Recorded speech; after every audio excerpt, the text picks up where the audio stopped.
LiberalViewer presents. So, welcome to the November 8th edition of LiberalViewer Sunday Live Clip Roundup. Thanks for joining me. I've picked out 33 of the weekend's best clips for what should be a really entertaining show for you all tonight, I think. As usual, my clips come mostly from the Sunday morning news analysis shows from the big five corporate outlets of ABC, NBC, CBS, CNN, and Fox News, the so-called corporate media here in the United States. And as usual, I'll have some of my political comedy clips I like to pick out for you, both from HBO's Real Time with Bill Maher from last Friday and from the big episode of Saturday Night Live last night that was hosted by the Republican frontrunner for the presidency in 2016, Donald Trump.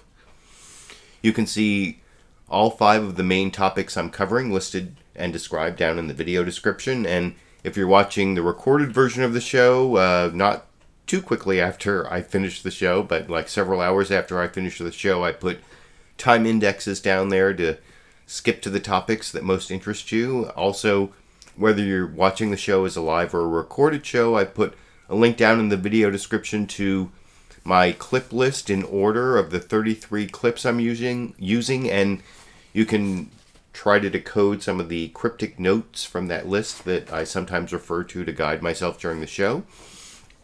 As for the order of the topics, this week I will start with the Democratic side of the 2016 presidential race, including several Bernie Sanders clips from multiple interviews on the Sunday morning shows. Next, I'll move on to the Republican side of the 2016 campaign, covering some controversy over Ben Carson's lies or misstatements about his biography. Of course, Donald Trump hosting Saturday Night Live, and some Carly Fiorina, Rand Paul, and Chris Christie sprinkled in there. And after that, I'll have a brief clip of Bill Maher's reaction to the failure this week of marijuana legalization in Ohio. Then I'll have several clips on the mounting evidence that this Russian airliner that crashed in the Sinai Peninsula in Egypt last weekend was brought down by a bomb planted by an ISIS affiliate. And finally, I'll have a clip at the end of Bill Maher and Quentin Tarantino discussing the thin blue line and whether cops are murderers, and in a way that I thought was worth discussing. And but before I get to all that, like I said, first I want to start with my coverage of the Democratic side of the 2016 presidential race. Before I show several clips from Senator Bernie Sanders' interviews this morning, I wanted to start with the opening of Saturday Night Live last night, in which Larry David impersonated and made fun of Bernie Sanders in reaction to Cicely Strong playing Rachel Maddow conducting her Friday night candidate forum on MSNBC over in this clip. Now, you've been very vocal about campaign finance reform.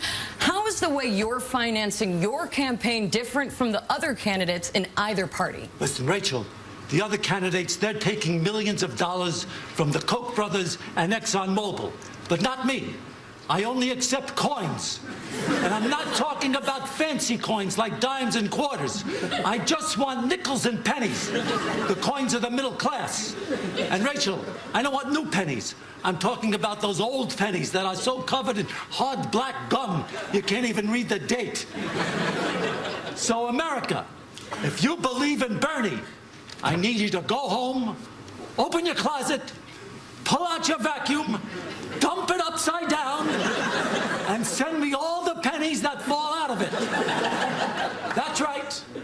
I'm Bernie Sanders, and I want your vacuum pennies. Interesting strategy, Senator.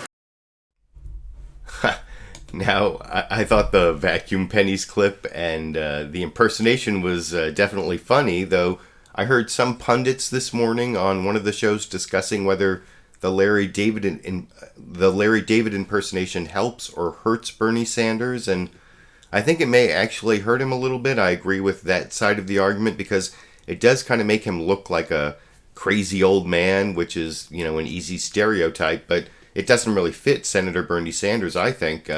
And I can demonstrate that with the several clips I have of him from this morning's interviews, starting with his interview this morning on This Week with George Stephanopoulos, where George Stephanopoulos confronted him with the clip from The Real Forum on Friday with Rachel Maddow on MSNBC, in which his rival candidate Martin O'Malley questioned his commitment to the Democratic Party, since Bernie Sanders has always been an independent.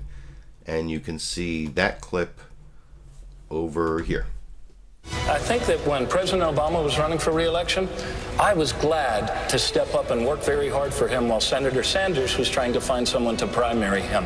I am a Democrat. I'm a lifelong Democrat. I'm not a former independent. I'm not a former Republican. I believe in the party of Franklin Roosevelt, the party of John F. Kennedy.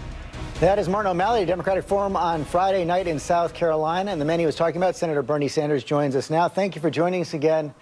Senator Sanders, he was bringing up that whole issue of not being a lifelong Democrat, being disloyal to President Obama. How do you respond to what Martin O'Malley said on Friday night? Well, let me respond. I am proud of the fact that I am the longest-serving independent in the history of the United States Congress. That's what the people of Vermont voted for. I made a decision in this presidential election that I will run as a Democrat. I am a Democrat now.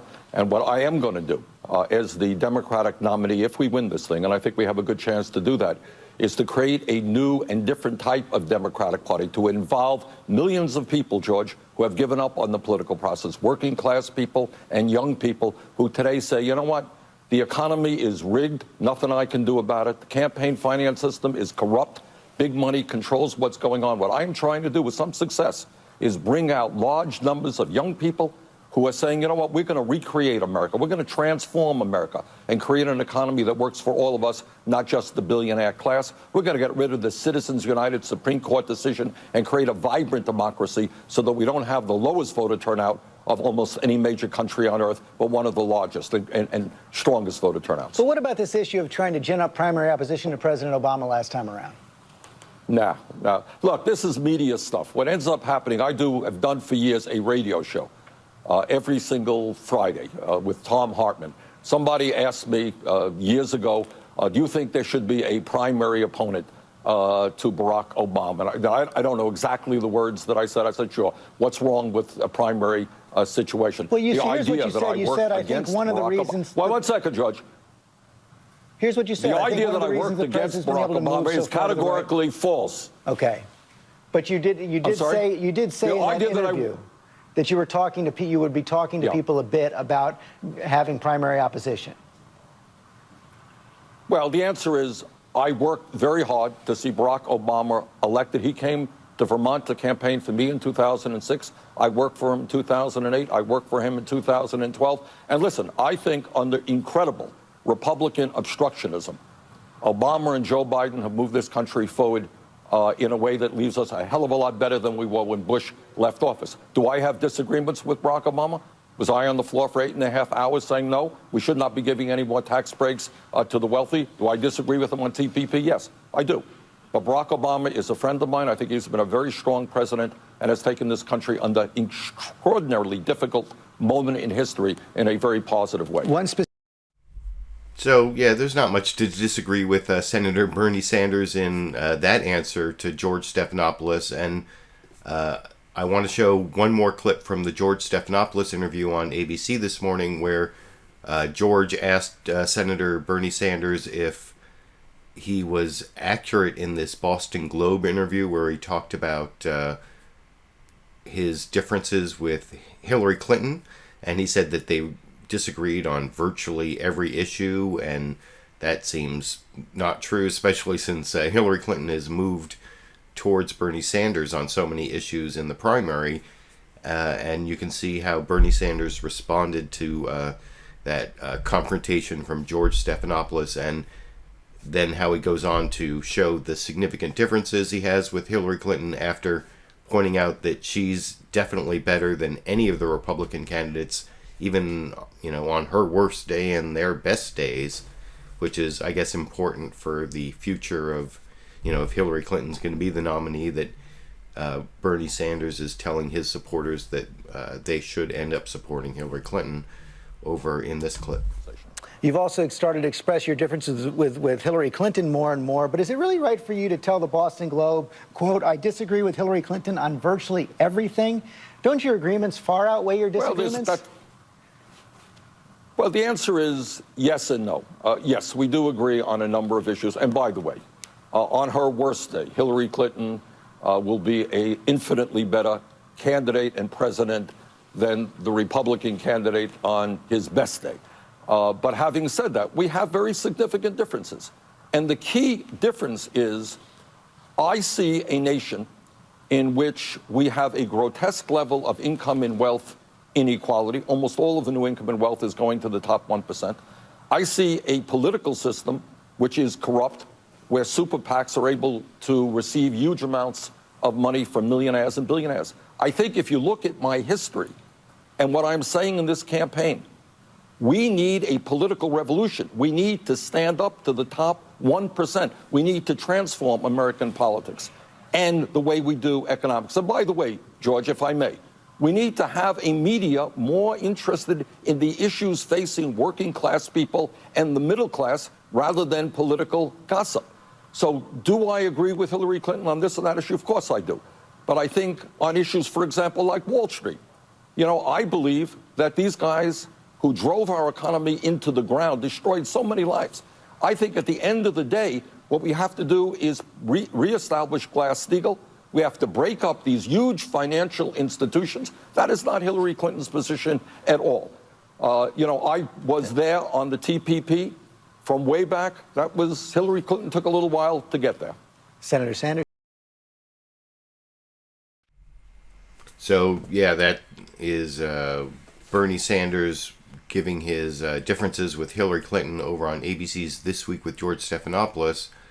And then the fourth clip, I don't know, it doesn't look like it's the right clip. I hate it when this happens, but it's labeled as coming from NBC's Meet the Press, but it looks suspiciously, let's see, like it's from ABC's This Week with George Stephanopoulos when I'm looking at it. But supposedly this is a clip of Bernie Sanders talking about how after Chuck Todd plays several clips, you know what?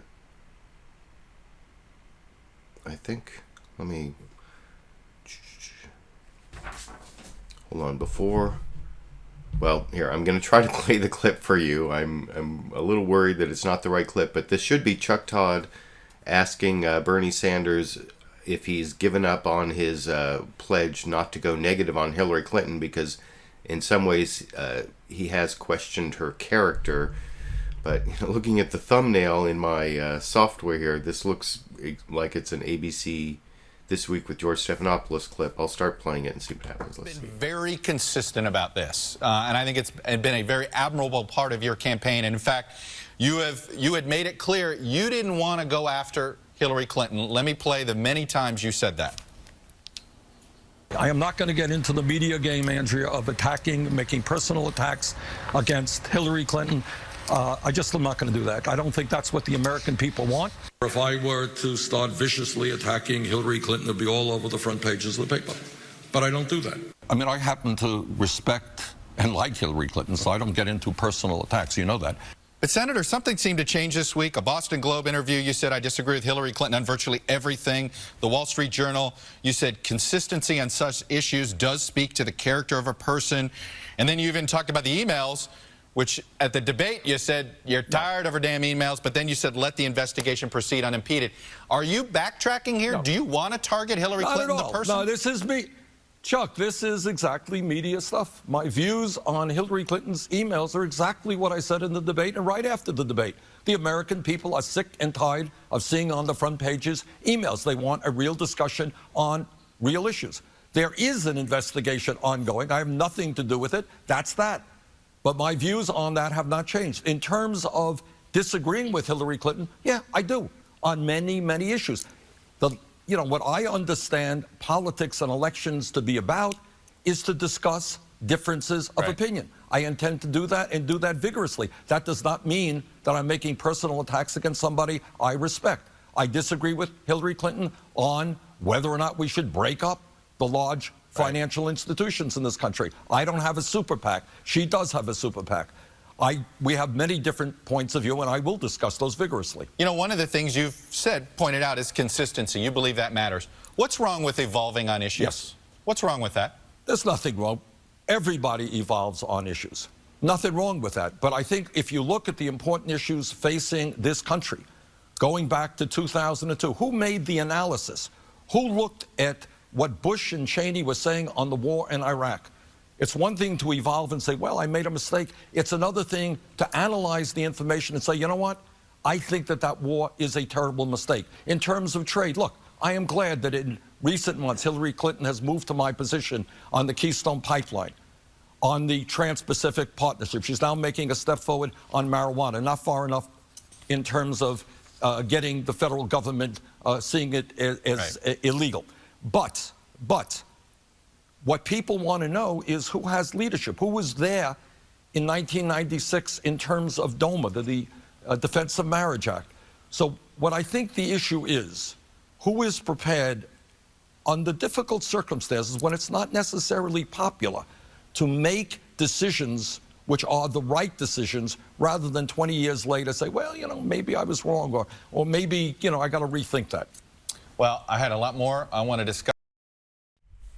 So it wasn't a clip problem. I saw someone down there in the comment section have over 100 viewers watching live, and I saw someone commenting about how they lost $10 because there was a clip problem in the first 20 minutes, but it was just my perception of the thumbnail that was a mistake. It actually was the correct clip all along. That was NBC's Meet the Press. Chuck Todd, I think, getting Bernie Sanders to go as far as he is willing to go in terms of attacking Hillary Clinton, which is basically based on substance, I guess a little bit towards character, especially in terms of consistency and evolving on your positions and whether you have the judgment to see the issue the right way back in, you know, like DOMA in the 90s or the Iraq War in the 2000s, where Bernie Sanders got it right when Hillary Clinton or Bill Clinton, and with Hillary's help on DOMA, got it wrong.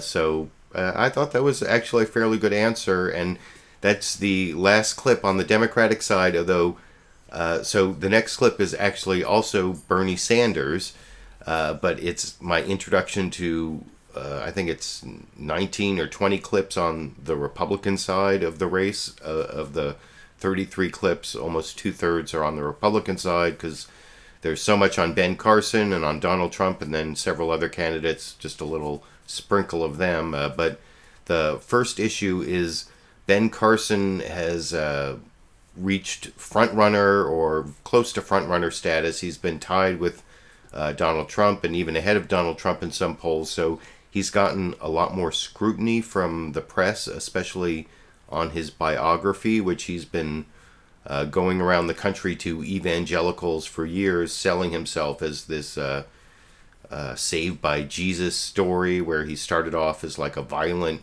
youth, and when he found Jesus, it turned his life around and turned him into like the calm, sedate person he is today. And there are several stories that he told in his various biographies that journalists have looked into and haven't really been able to corroborate or have found flaws in the stories. And the last clip I want to show from Bernie Sanders is also from NBC's Meet the Press, where Chuck Todd gave Senator Bernie Sanders a chance to attack Ben Carson for these inconsistencies in his biography. And Bernie Sanders is so set on not engaging in negative attacks, he actually said something that makes a lot of sense, which I will discuss after I show you that clip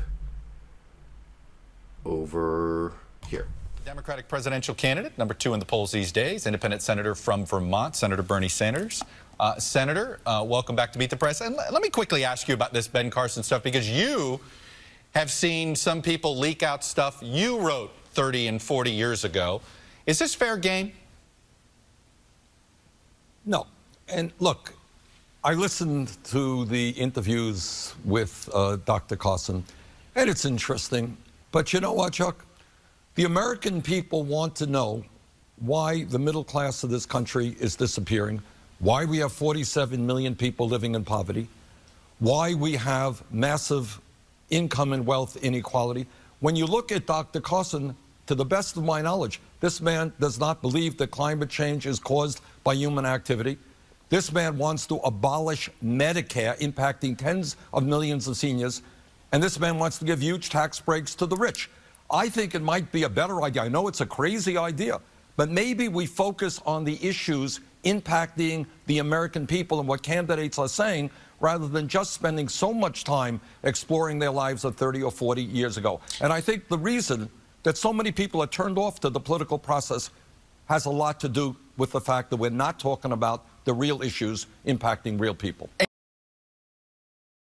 So that is an incredibly reasonable answer from Senator Bernie Sanders, that he'd rather have Dr. Ben Carson question on his ridiculous policies than on his ridiculous biography regarding things that happened 20, 30, or even more years ago. But the next clip I want to show is more of a summary of some of those apparently bogus stories Dr. Ben Carson's been telling about himself. This is from ABC's This Week with George Stephanopoulos. Their reporter John Carl reporting on the Republican race this last week. There's a brief introduction of the Donald Trump hosting of Saturday Night Live. I even cut out just a little bit of it because I wanted to avoid possible copyright problems, because it's not shrunk down like the clips I'll show of Saturday Night Live. But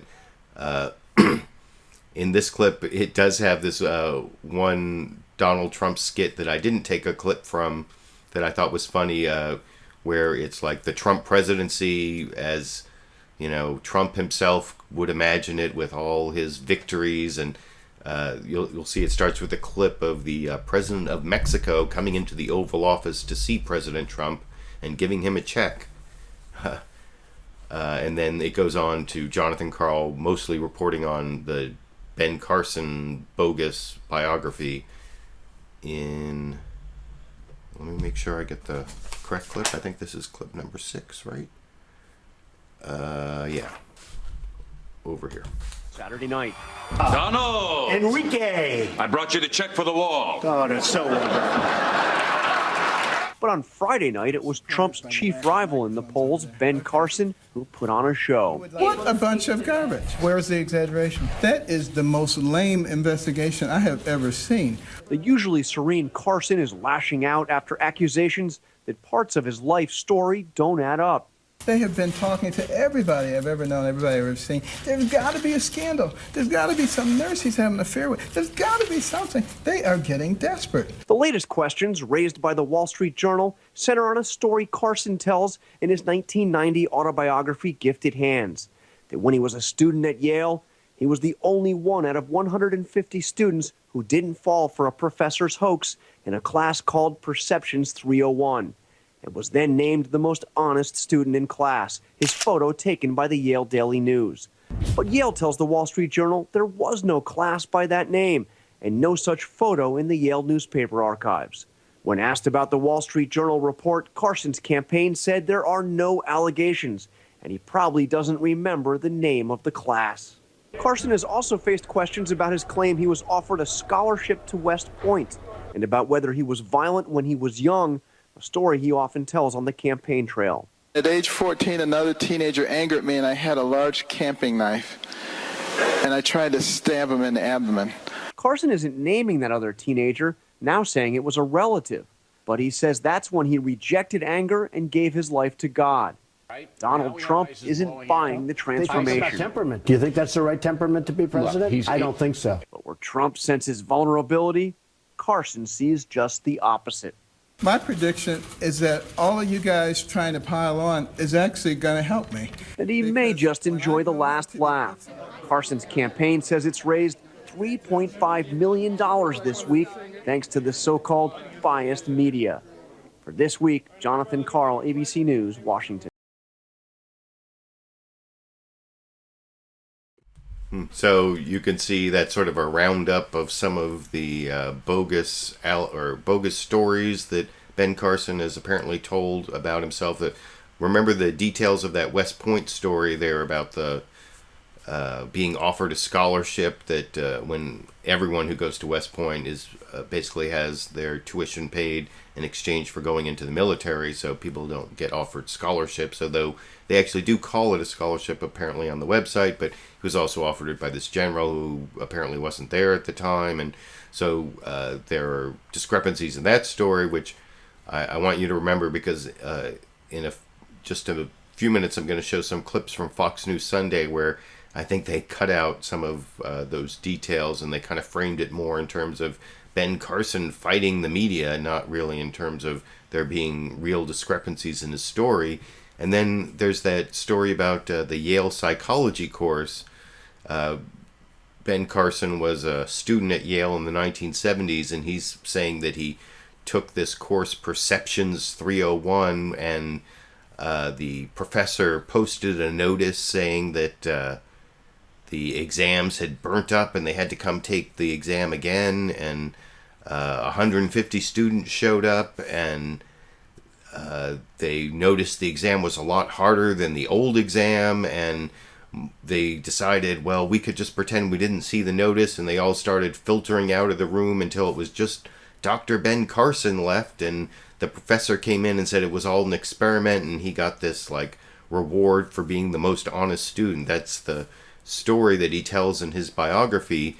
And I want to show a clip from ABC's This Week with George Stephanopoulos, where George Stephanopoulos asked Ben Carson about this story and the discrepancies, and Ben Carson claims that even though the journalist couldn't find the story that backs up his claim, he and his people have found that story. And I'll discuss that, and a further update from Ben Carson's Facebook page where he reveals the story that his people found. But first here, he's claiming he's found the story in this clip. Pretty bad. Today, the Wall Street Journal comes out and says, we're questioning this psychology course you took. We can't find any evidence of it. I wonder why, with all their investigative abilities, they can't find it. We found it, and we're going to be putting it out. We found the newspaper article in the Yale Daily News. So, why can we find it and they can't find it? And of course, so explain that there, Dr. Carson. Explain that, because the Wall Street Journal did say that there was this class where you were named the most honest student, but they couldn't find the name of the class or at any record of it at Yale. What exactly have you found? We found the article from the Yale Daily News about the whole scam.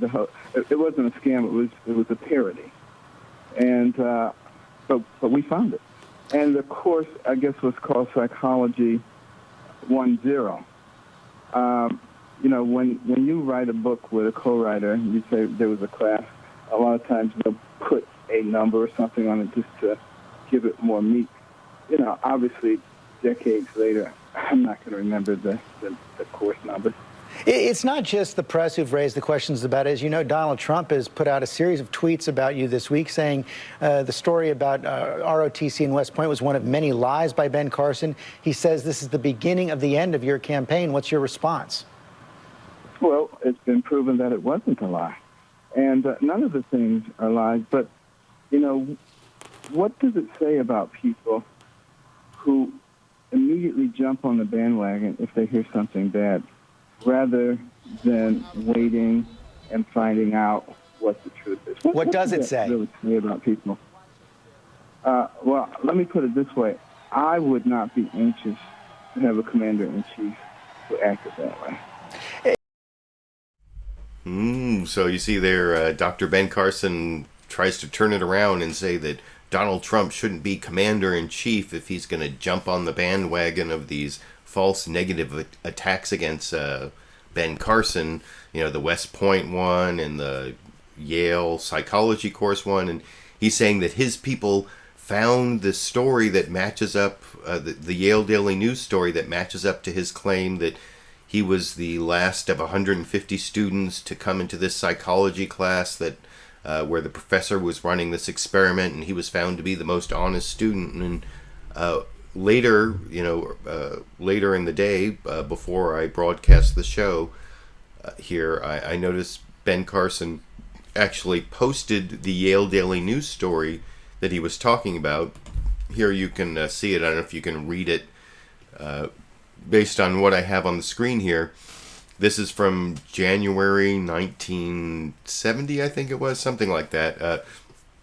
This is a Yale Daily News story about something the Yale Record did in January 1970. Now, I was a Yale student in the 1980s, and I am familiar with the Yale Record. It's a humor magazine. It's kind of like The Onion, or it was, this is before the internet, or when the internet was just starting in the 1980s when I was at Yale. So The Onion didn't exist, but the Yale Record is a humor magazine, and apparently they put out a parody issue of the Yale Daily News that it included an announcement that there was going to be a retest of this in this psychology class, and several students showed up, not 150, and they saw that it was a similar exam, and then it turned out to be a hoax. But there's nothing about the professor running an experiment, or 150 students showing up, or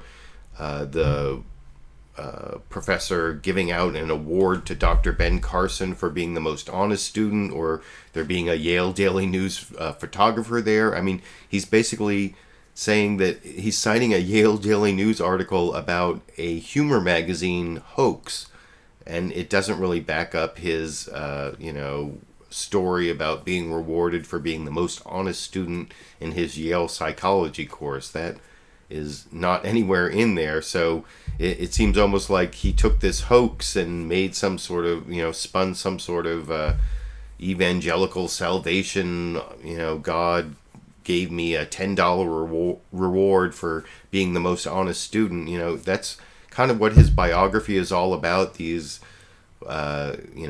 stories that prove to evangelicals the power of God can turn a brutish, African-American youth who stabbed people and tried to hit his mom with a hammer and all the other things in his biography. But through the power of God, he became this calm, bookish, nerdy guy who became a neurosurgeon. And I don't know, it seems like he's selling the story to evangelicals, and the people he's selling it to aren't going to really be impressed by fact-checking by the mainstream liberal media. So he's got that on his side. Although I noticed over on Saturday Night Live, not only did Donald Trump host the show, but over on the Weekend Update segment, both Colin Jost and Michael Che, the co-anchors of Weekend Update, spent an extended amount of time going over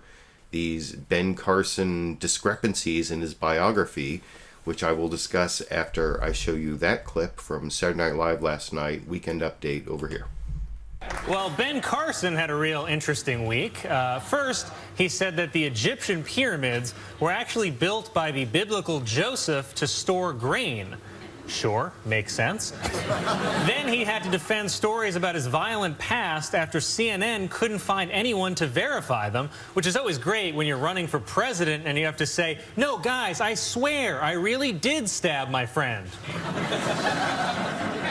Yeah, Ben Carson, what is going on with you? You are the first black man in American history to turn down an alibi. That would be like if OJ said, hey, give me that glove back again, man. I think I can make it fit. Let me try my stabbing hand. And then last night, Dr. Carson lashed out at the media for digging into his past, saying, what's next? They're going to find my kindergarten teacher who said I peed my pants? But at this point, Dr. Carson, I think we're more worried it'll turn out you didn't graduate kindergarten, or that you claim to pee your friend's pants, and then they find your friend, and he's like, I never had pants. And now Ben Carson is complaining that no one ever vetted President Obama like this. Are you serious, dude? Even after Obama was elected president twice, they still made him show ID just to get into the White House. And I'm talking about the guy hosting the show.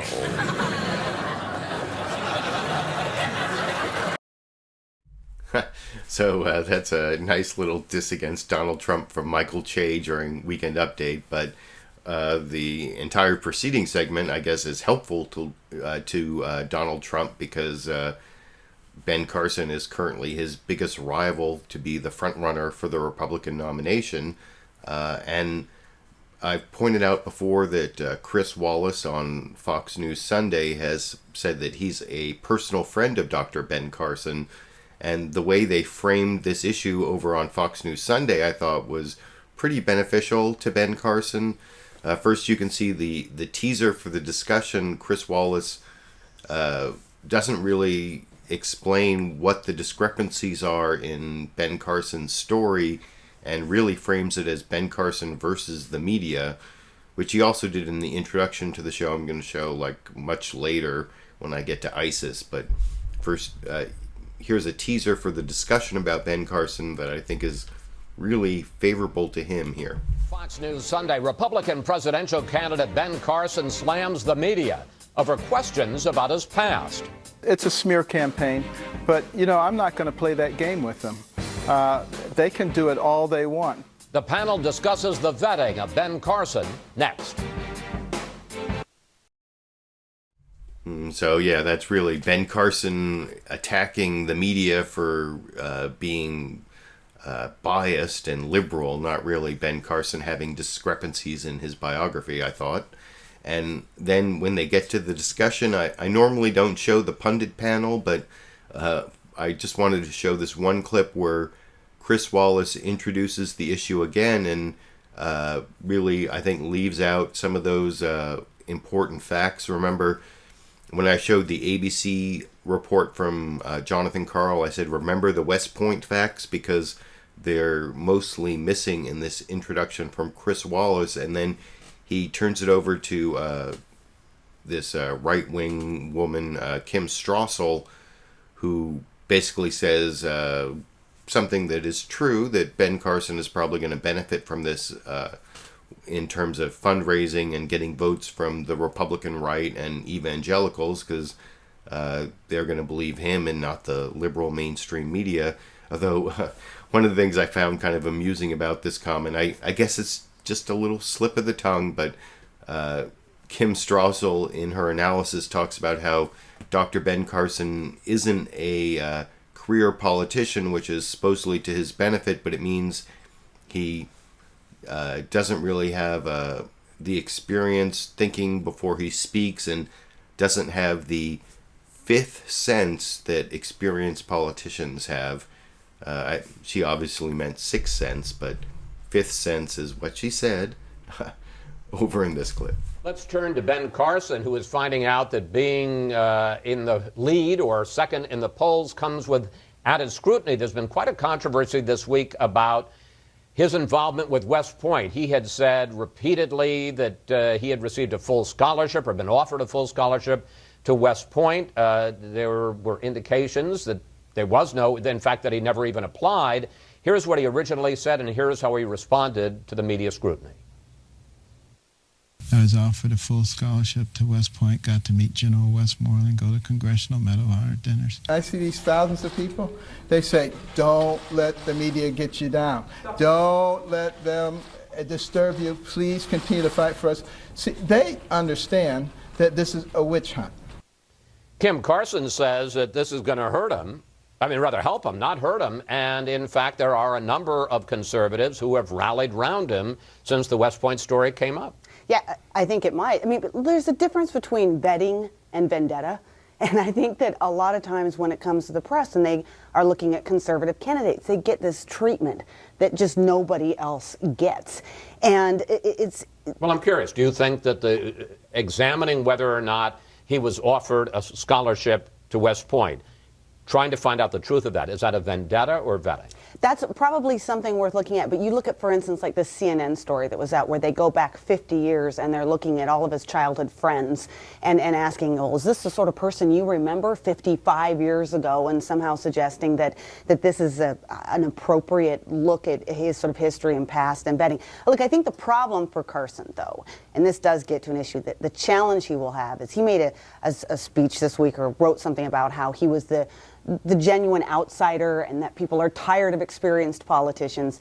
But the truth is that when you have an experienced politician, they do have a sort of fifth sense about what you can say and not. They know the media is coming after you, and so they know what those lanes are, and they're careful. They don't kind of engage in loose language about scholarships and things, because they know that if they give that opening, they're going to get hit. And he's dealt with a lot of this on his campaign, and it's going to be an enduring problem.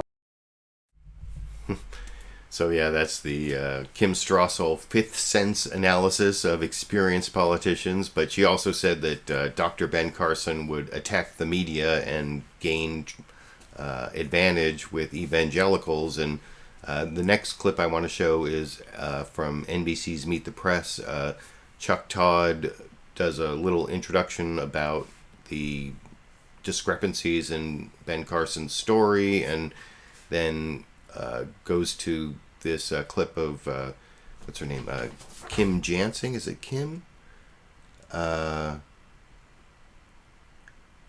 Chris Jansing. Sorry, Chris Jansing, an NBC reporter. It looks like she's interviewing Dr. Ben Carson in an airport or something, and he basically takes the tack that he's going to attack the media instead of admitting to any embellishment or discrepancies in his story over in this clip. As usual, is Ben Carson. But his rise in the polls has been clouded lately by allegations that he has been embellishing or possibly making up stories about his young life. My colleague Chris Jansing caught up with Carson at JFK Airport last night in New York and asked him about the stories that he was a violent teen, that he was offered a scholarship to West Point after meeting with General William Westmoreland, and the first thing you'll hear about, a Wall Street Journal story that questions his claim that he protected white students at his high school during the MLK riots in Detroit. So what they said was that they contacted a number of people there. They talked to teacher there, that none of those people remember this happening. Well, they don't remember the riot?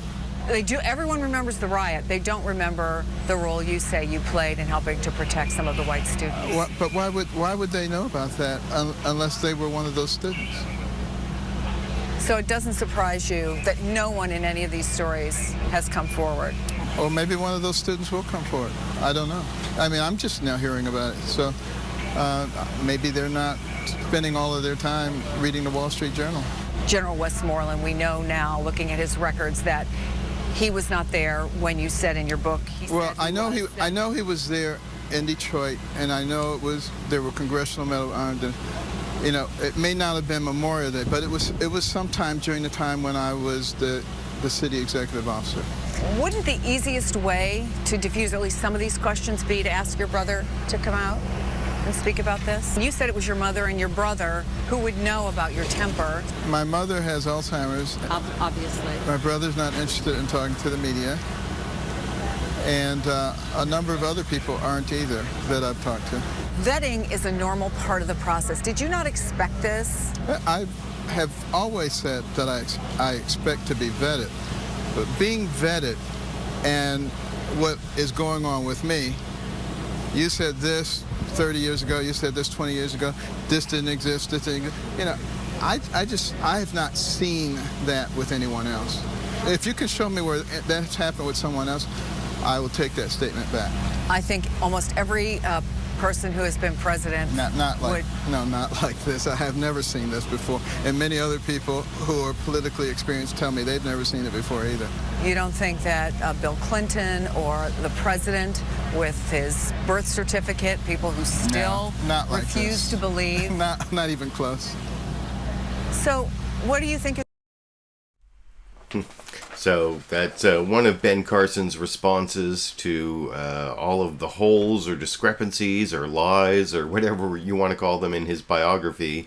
And I think there are a lot of discrepancies. And oh, if you're following along in the clip list, I'm about to switch 2 of the clips because I want to show 2 clips of Donald Trump reacting to the Ben Carson story, and he gave a similar answer on all the shows he was on, and I try to avoid duplication. First, I want to show what he said on NBC's Meet the Press, which is clip 13, even though the last one was clip 11. And this is the answer he gave on most of the shows.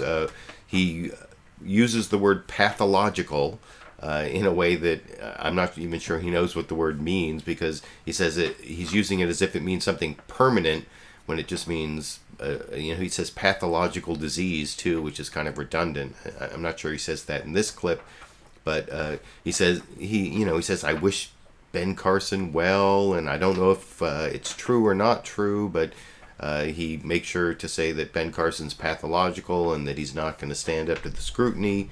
And this is from NBC's Meet the Press over here. What's your reaction? Do you think this matters, what's going on here with Dr. Carson?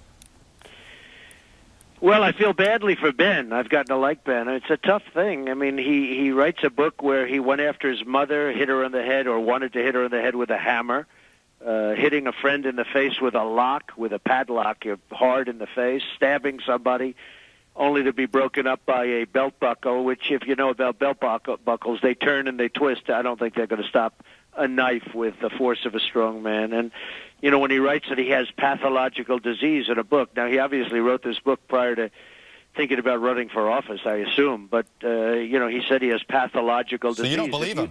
You don't believe him, do you? Well, if you have pathological disease, that's a problem. I mean, he wrote it. I didn't write it, but he's going to have to explain a lot of things away. The scholarship situation, the dinner with Westmoreland when Westmoreland wasn't there, and the pyramids. A pyramid's a solid structure, essentially, other than a little area for the pharaoh. And when, you don't put grain in a pyramid because it's all solid. You've done large structural beams in those days. So. You've done a little political trick here. You have referenced every negative connotation that you could pick up on Dr. Carson. Number one, you obviously believe he's a threat to your standing in the polls. Number two, you believe these are pretty serious. Well, I think everyone's a threat to me. I look at all of these people. I like a lot of them. I respect a lot of them. I think everybody's a threat. But nobody's going to be able to do the job I do. Nobody's going to make America great again. Nobody's going to take away jobs from China and bring them back to this country and other places like India and many other places, Japan. Nobody's going to be able to do that. And so, but I view, in terms of the election, I'm number one in the polls. I was number one, as you know, qualifying for the Fox debate. I'm number one. I'm in the pole position, as they call it. But I think everybody is a threat. Let me ask you. So that was the answer I saw Donald Trump give on several of the shows, where he basically said, I wish Dr. Ben Carson well, and I don't know if any of it's true, but it could be a problem for him. And then he goes through and he lists every single one of the problems that Ben Carson's having, and he uses that redundant thing, pathological disease. And I think on one of the other shows he talks about it, pathological meaning permanent.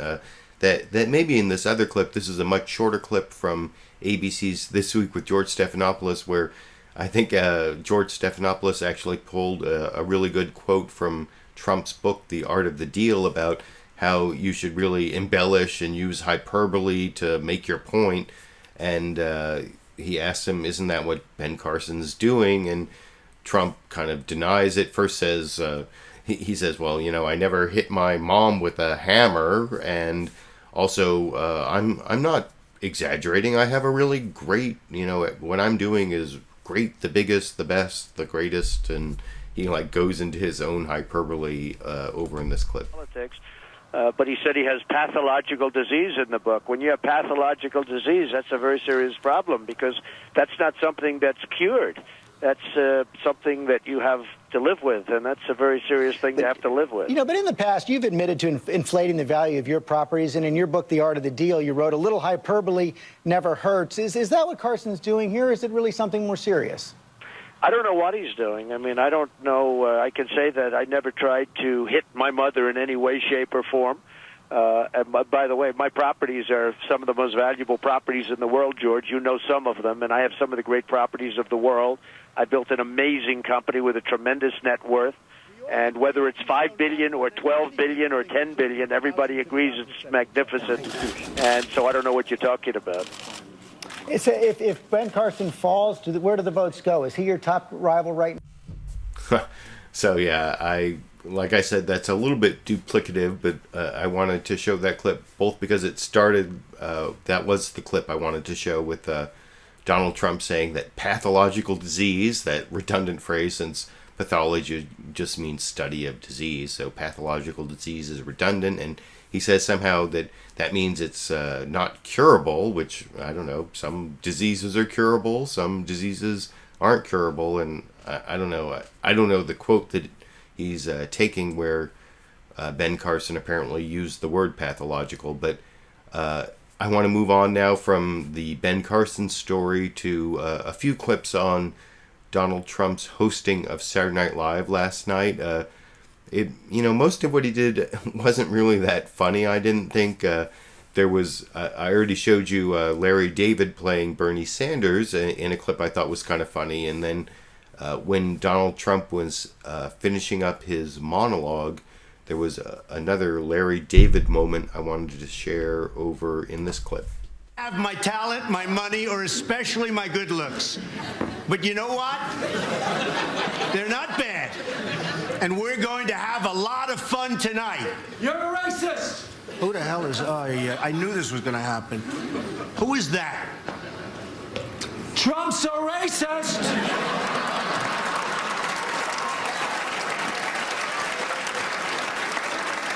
It's Larry David. What are you doing, Larry?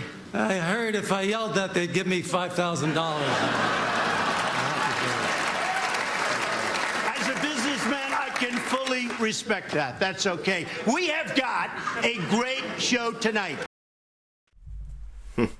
So, apparently, I guess there were protesters at the Saturday Night Live broadcast last night, and they had offered people in the audience $5,000 if they would interrupt Donald Trump in, his live broadcast of his monologue or whatever. I guess that's what that was a reference to. And over on NBC's Meet the Press, Chuck Todd asked Donald Trump about his appearance on Saturday Night Live and asked him if it showed that he wasn't serious enough to be president. And then there's a follow-up question where Donald Trump actually admits that whole moment you just watched with Larry David was scripted. It seemed pretty obvious it was scripted, I thought, but you can see that verified over in this clip. All right, quickly on SNL. There's always a line on these things. Do you think, there's some people that question how serious you are about running for president.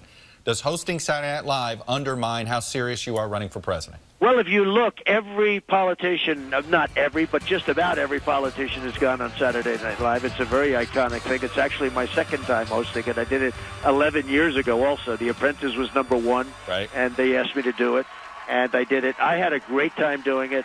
I mean, Hillary was on 2 weeks ago, and everybody was on, and hosting it's a bigger deal than, doing a single skit. But I had a fantastic time doing it. I think it's going to get tremendous ratings. I guess that's what they're saying already. Right.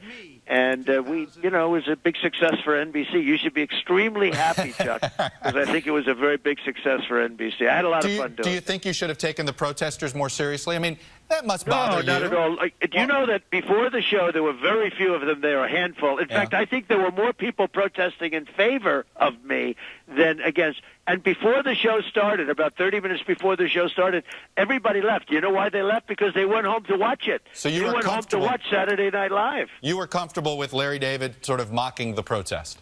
Well, not only comfortable, it was something I had to agree to, and I loved it. I thought it was great. I mean, Larry got up and he said certain things, and I fully know that was part of the script. I mean, in all fairness. And it was funny, and the place was roaring. I can tell you inside the studio, they were roaring. We had a good time, and it's not a question of that. I'm doing great with Hispanics, Chuck. I'm winning so many different areas with Hispanics. I employ thousands of Hispanics. I'm going to bring jobs back for Hispanics. Okay. and we're going to win the Hispanics. You watch. Donald Trump, I believe we have a face-to-face coming up pretty soon. I know we're close to figuring that out. I look forward to it. I don't know how that answer ended up to being Donald Trump saying he's going to win the Hispanics, which is one of those ridiculous claims that isn't backed up by any evidence. But I want to move on to a similar question that Donald Trump was asked about his appearance on Saturday Night Live. I thought that last answer was interesting because he specifically said that the interaction with Larry David was scripted, although, like I said, I thought that was pretty obvious. In this next clip, it's from CNN State of the Union. Jake Tapper first starts off asking him if he cut any of the skits from Saturday Night Live. You know, in that last answer, you saw Donald Trump admit that, or reveal that he had to have approval over the script. And so Jake Tapper asked him on CNN State of the Union if he actually cut anything, and he says that there were some things that were too risque that he did ask to be cut. And then you'll see in Jake Tapper's follow-up, he quotes Ben Carson. This is the big rivalry between Donald Trump and Ben Carson because they're fighting to be frontrunners. Ben Carson said that that it was too undignified or something similar to that to host Saturday Night Live, and Donald Trump, you'll see, says that, well, you know, if Ben Carson were asked, he'd probably host Saturday Night Live over in, let's see, over in this clip. Say you're doing a great job. In fact, I think this show just got better by about 2 billion%. Trump was undeterred by protesters outside objecting to what they view as his racist rhetoric. The latest polls have Trump leading the Republican pack nationally and in those early key states of Iowa and New Hampshire, with Dr. Ben Carson nipping at his heels. Fresh off his SNL set is joining us right now, Donald Trump. Mr. Trump, thanks for joining us. Good morning, Jake. So last night you hosted Saturday Night Live. We heard there were sketches that you vetoed because they went too far. What were they? Well, they were a little bit too far, and, you know, it is Saturday Night Live, and it's a lot of fun, and people understand it gets a little risque, and we took out a couple of them that I thought maybe went a little bit too far, but we had a lot of fun last night. It was terrific. It was really well received, and probably got very good ratings. Who knows? Yeah, we'll see in a few hours. What do you make of perhaps your chief rival for the presidential nomination, Dr. Ben Carson, saying that he wouldn't ever host SNL because the presidency is a very serious thing? Well, he would have done it. Barack Obama did it. Many people did it. Many people running for office did it.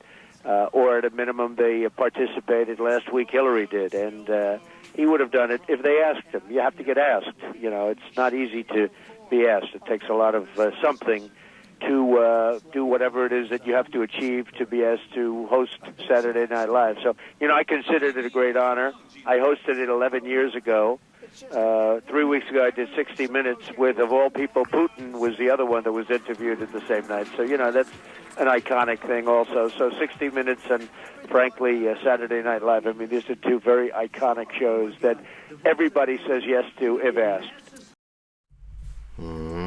I don't know if that's true, if everyone says yes if asked, but it is probably true that maybe it's true that Ben Carson is engaging a little bit of sour grapes there on not doing Saturday Night Live, and I don't think it really is so poisonous to the dignity of the office of the presidency that it precludes Donald Trump from winning.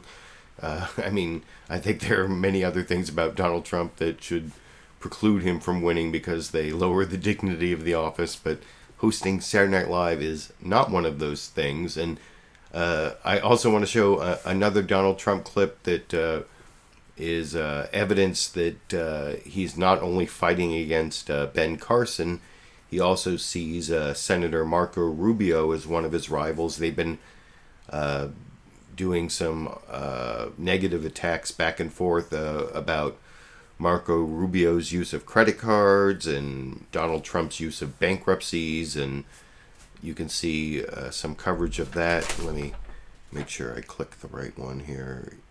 Yeah, on you can see that clip over here. Let's talk about some of your other rivals. Yesterday, Senator Marco Rubio made available to reporters 22 months of previously unreleased statements from his Republican Party of Florida American Express card. This has been a controversy dogging him for some time. You've gone after Rubio's finances this week. He hit back. Take a listen.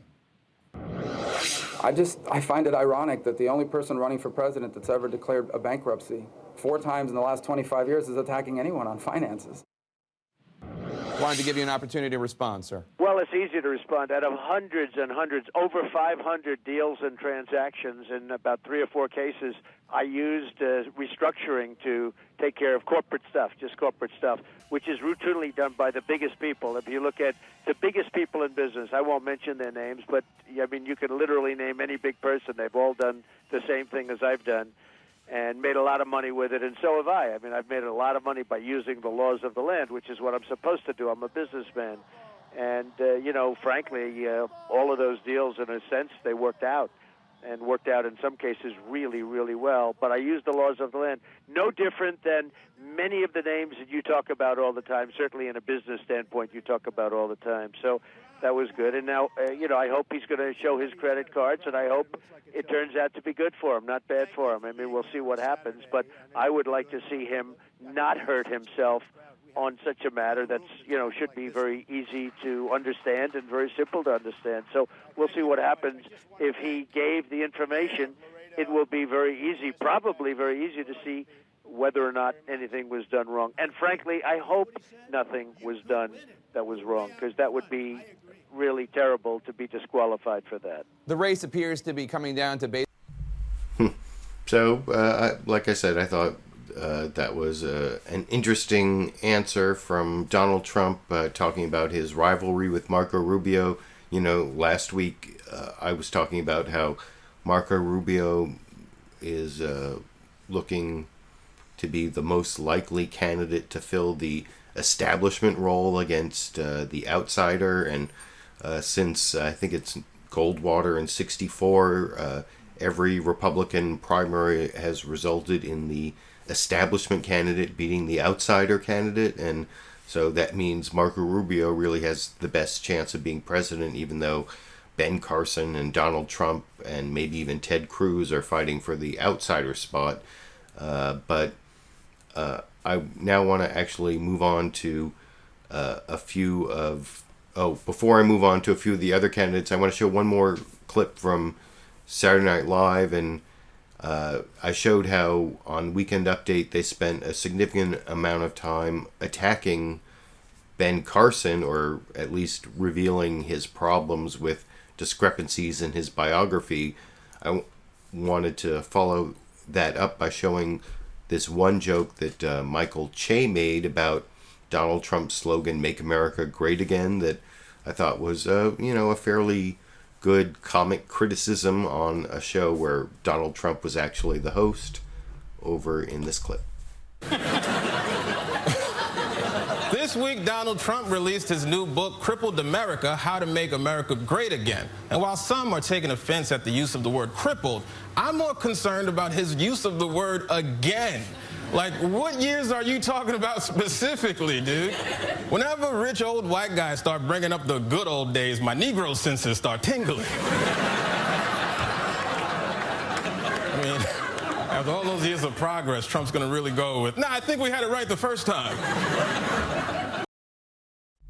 Yeah, I think the good old days weren't so good for a lot of Americans, and that's why Republicans are having such difficulty winning national elections, because they're trying to appeal to people, the angry white males who are a smaller and smaller minority, or plurality to minority of the voters.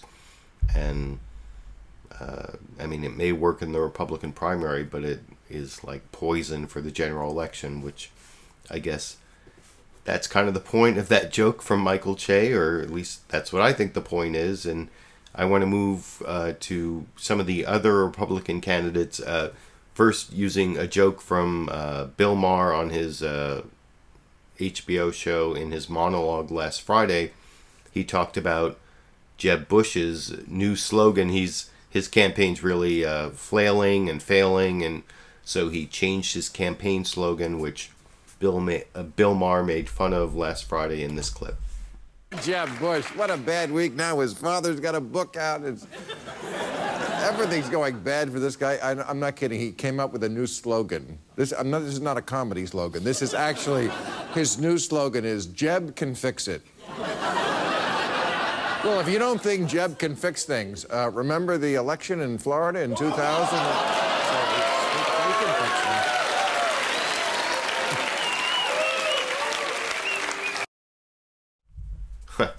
So I thought that was a funny joke, maybe especially because I remember the 2000 election. I happened to watch the whole thing live on C-SPAN back in those days. So, yeah, I like that joke. And since we're moving on to some of the candidates other than Donald Trump and Ben Carson, although there actually is one more Ben Carson clip coming up. But before that, I have several clips of other candidates.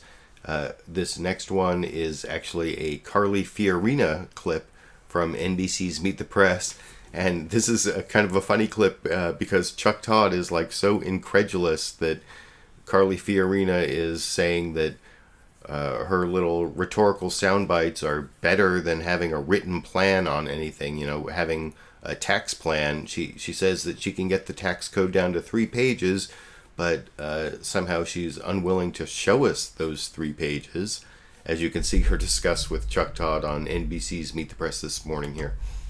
Yesterday, I caught up with the former CEO of Hewlett-Packard, Carly Fiorina, and I asked her why she is one of just 2 candidates who have yet to release a detailed tax plan, or frankly, any policy plans on her website. Here's her answer. Well, let me disagree with the premise of your question. How often do politicians put out detailed plans? How often do they get enacted? Never. That's the problem. Politicians put out detailed plans for all kinds of things. It never happens. But if you go to the CarlyForPresident.com website, what you can do is ask a question, and you will see me answering the question in public, verbally. In other words, I am being held accountable. A plan, anybody can write a plan. Well, anybody can put a plan on a website. It's another thing to say, you know what I think we need to do, and say it over and over again in public and be held accountable for this. You know what I think we need to do? We need to go from a 73,000-page tax code, which is what we have today, with 4,000 changes since 2001. We need to get it down to about 3. And what that means is we need to close every loophole and lower every rate. Well, show us what you're going to do. Maybe there are 2 or 3 loopholes. But how do we trust? But that is what I'm going to do. Well, show us. But that is what I'm going to do. Show us your work.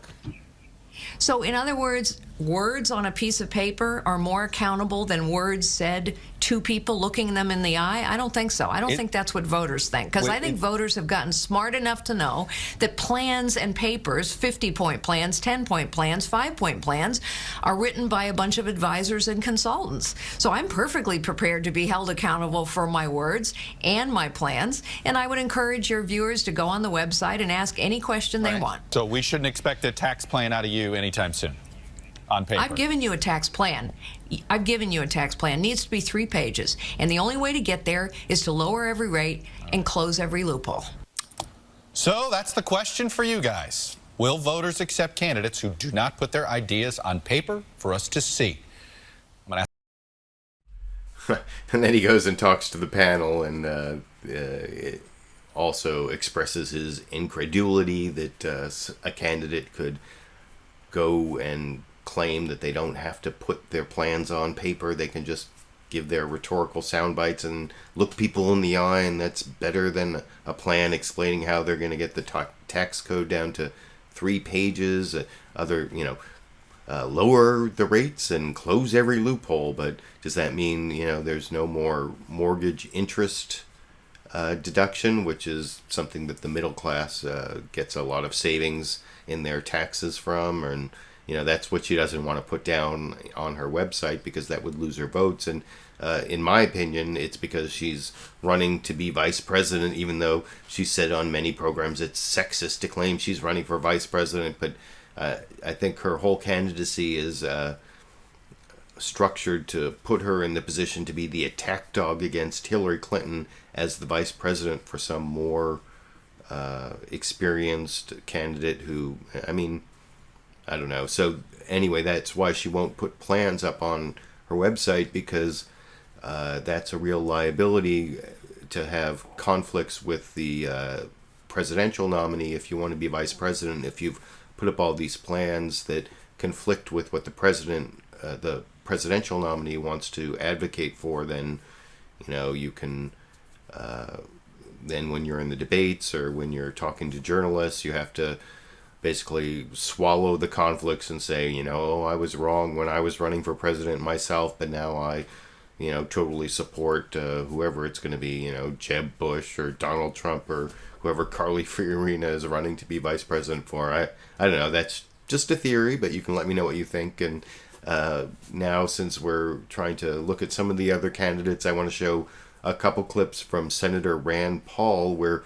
he's trying to move not only to the left of the other Republican candidates, but in these clips you'll see he's moving to the left of Hillary Clinton on foreign policy and then on drug legalization. But first, on foreign policy, he actually calls Hillary Clinton a neocon and says, and he attacks Marco Rubio at the same time, saying he's also a neocon because of his pro-war policies, as I'll discuss after you watch that clip.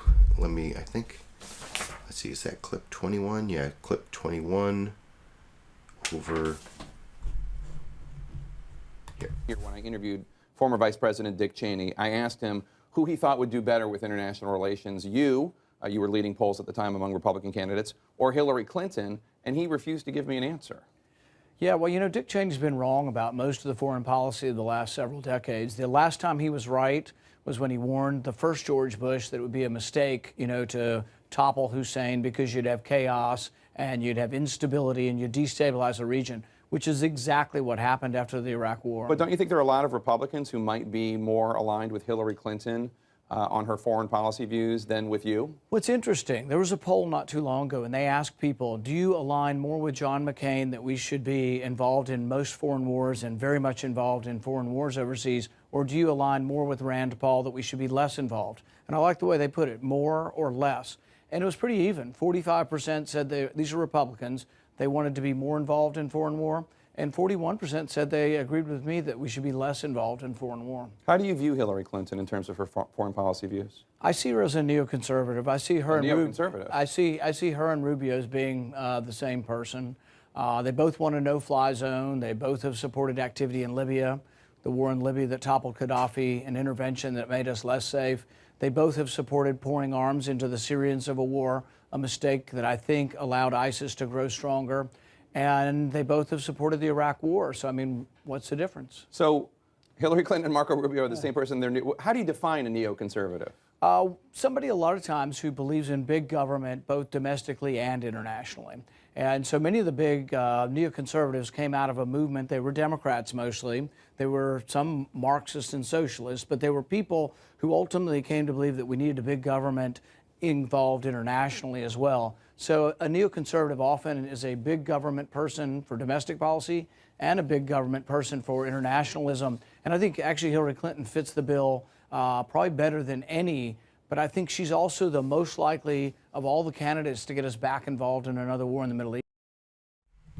Well, I mean, I don't know if what Rand Paul said there is true. That's one of the things I worry about with Hillary Clinton. I've said that over and over again on these Sunday clip roundups, that the two things I worry about Hillary Clinton as the Democratic nominee is that she's too hawkish on foreign policy, as Rand Paul was talking about, even though I don't know if she's so far in terms of her hawkishness that she could be termed a neocon. And I actually noticed on Rachel Maddow's candidate forum on Friday, I didn't take clips from that, but that Rachel Maddow basically asked that question to Hillary Clinton if she was a hawkish candidate who would use military force more than Obama, and she said no.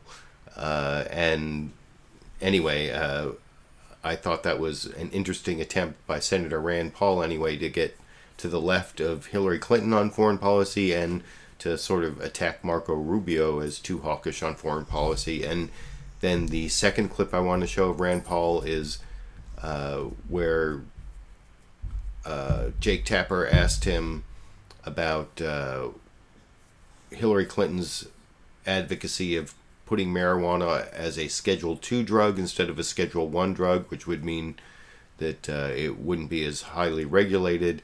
And it sort of tees up Rand Paul to attack Hillary Clinton as not going far enough on marijuana, or also being an advocate for the crime bill back in the 1990s when Bill Clinton was president, and a big part of the drug war and zero tolerance and mandatory minimums. And anyway, I'll talk about that after you see that clip here. In our country. I want to turn to a couple domestic issues, if I could.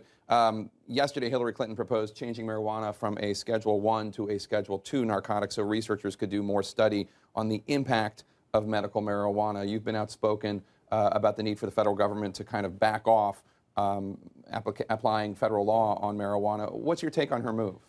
I think she's recognizing public sentiment. You know, I've been here for my entire career wanting to reform criminal justice. During the Clinton era, the drug laws that Bill Clinton and some Republicans voted for have locked up a generation of young black men in our country. The drug war has disproportionately, not purposely, but disproportionately been applied to African Americans, Hispanics, and people who live in poverty. And so Clinton is now coming around, but she has to explain why she and her husband supported many of these mandatory minimums where people went to jail for 15 years. President Obama, to his credit, is starting to correct this. It's taken him nearly 8 years of his presidency, but I do commend him for looking at instances where a young black man's been in jail in 15 years for crack, cocaine, and a young white person got 6 months or no time in jail. We really do have a disparity between crack cocaine and powder cocaine, and it still exists. Senator Chuck Schumer told CNN this week. So, like I said, I thought that was an interesting answer from Senator Rand Paul, because he's trying to get to the left of Hillary Clinton and most of the Republicans, I guess, on marijuana and drugs. And I guess he's trying to get some traction being the Libertarian candidate. I want to show the next clip is also kind of on this drug issue. It's from Governor Chris Christie of New Jersey, who had some bad news this week that on Tuesday on the Fox News Business Channel, or is it Fox News Business or Fox Business News? I think it's, Fox Business News Channel, that they're having the Republican debate, and Governor Chris Christie of New Jersey didn't qualify for the big kids table. He's in the undercard or kids table debate, and Lindsey Graham didn't even qualify for the lower debate. Neither did former New York Governor George Pataki. And former Arkansas Governor Mike Huckabee is also moving from the big debate down to the undercard debate. But this is a long answer from Chris Christie, where over on Fox News Sunday, where Chris Wallace asks him about this video of him that went viral on the Huffington Post, where he's talking about addiction and trying to show sort of a compassionate, pro-life, conservative view of how to be, more pro-treatment, not pro-incarceration, although he doesn't go as far as Rand Paul did in terms of legalization. And I'll discuss all of that after you watch that about 4-minute clip from Fox News Sunday. And at the end, Chris Wallace does kind of challenge him a little on his record in New Jersey, and where people really couldn't get treatment for drug addiction over here. Talk about things that we were just saying beforehand that you didn't expect. A video went viral this week. Millions of people have watched it, of you talking about criminal justice, more treatment than imprisonment for people that suffer from drug addiction. And you talked especially about a friend of yours who suffered from this. Here's a clip. When I sat there as the governor of New Jersey at his funeral and looked across the pew at his 3 daughters sobbing because their dad is gone, there but for the grace of God go I. It can happen to anyone. And so we need to start treating people in this country, not jailing them. What's your larger point? My larger point, Chris, is that this is a disease. And for people who are committing violent acts or who are dealing drugs, they need to go to prison because they're putting this poison into our neighborhoods and they're committing violent acts to do it. But for the addicts, the people who are the small-time users, we need to give them treatment. This is a disease. I talk in the video about my mom. My mom was addicted to cigarettes, and she smoked for 55 years and died of lung cancer. When she got diagnosed with lung cancer, Chris, no one said, don't treat her. She's getting what she deserved. We need to think differently about this, but it's also why I'm opposed to drug legalization. We can't have more of this. We have to have less of it, and we can't be sending mixed signals. And I'll tell you one thing quickly. I was outside a town hall meeting in Hanover that I was having this past Friday night. There was a couple standing out there with their dog. I went up and said hello to them. They said, Governor, we wanted to come here and say we saw your video. I want to thank you for talking about this. We lost our son a week ago today, 23 years old from a heroin overdose. His sister goes to school up here. We're here as a family grieving together. But I wanted to come over here when I heard you were here to say thank you because we need someone to talk about this. We don't want our son to have died in vain. This is happening in families all over America, Chris, and we need to get a hold of it because if we don't, it's going to ruin the fabric of our society. All right. But critics note that you have opposed building more state drug treatment centers in New Jersey, and they note that in 2013, only 10% of people seeking drug treatment in New Jersey could be accommodated, that there were beds for them. And they also know, critics do, that you want to repeal Obamacare, which has expanded insurance coverage for people with mental health problems or with substance abuse problems. Isn't there a contradiction there? No, a few things. First off, more people are getting drug treatment today in New Jersey than ever before. We have 21 drug courts in all 21 of our counties. Second, I want to see the private sector. In fairness, that started before you were governor. Oh, no, excuse me. There were only 3 drug courts in New Jersey when I started as governor. There are now 21. Okay, so it started, but it started at the level of 3. I changed the law to expand it to have drug courts in every county in my state. Secondly, Chris, I don't want this to be purely a government solution. And by putting more money into this, and we've taken money out of our corrections budget and put it into our treatment budget to allow the private sector to come in to be able to provide this kind of treatment. I don't want to build more government facilities. You're absolutely right. I don't want to make the government bigger. The private sector will fill this void and will continue to as long as they know there's money there. You say you don't want to do state drug treatment centers, but if only 10% of the people can be accommodated, what happens to the other 90%? By the way, that's much more than were accommodated before. But it can't be good. Well, no, 10%. Listen, by the way, first of all, I don't think that number's accurate, but I'm not going to quibble with you on the number.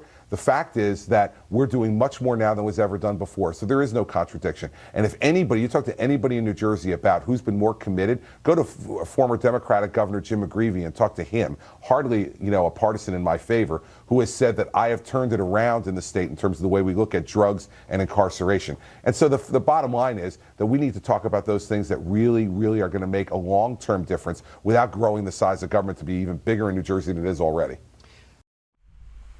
So that is Governor Chris Christie of New Jersey explaining how he wants to fight addiction through treatment, but didn't really provide treatment to like 90% of the people who were seeking it in New Jersey. But that's okay because that's more people than could get treatment than ever before in New Jersey, or so he claims. And I don't know anything about the fact-checking behind all that, but it seemed like sort of a middle ground between what Rand Paul said, which was pretty libertarian and almost pro-legalization, and what I'm going to show now from Dr. Ben Carson, where this is talking to John Dickerson on CBS's Face the Nation this morning.